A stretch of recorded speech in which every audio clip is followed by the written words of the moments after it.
Nabaligi ti panakipatumpal ti Highland Vegetable Industry Week iti latidad anaangay idi na panalawas kas panangrabakda iti kontribusyon dagiti mannalon.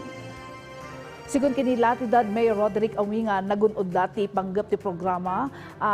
pagkaykaysaan dagiti stakeholder tapno may palagip at ti Highland Vegetable Industry ti may saka dagiti industriya amang padpaduras iti munisipyo. Inay na pay ang nakita dati panagtitinulong dagiti mannalon umili kanti lokal a gobyerno tapno maamuan no anya pay dagiti mabalin nga ramidon da tapno ad na may talot ti industriya tinatan.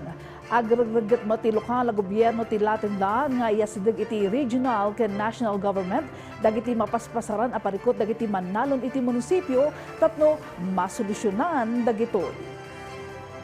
Talagang nakikipag-usap din po tayo sa DA and at the same time sa ating council and at the same time sa province na sana gumawa din ng mga ordinansya o batas para at least makagawa din tayo ng programa o proyekto para bigyan natin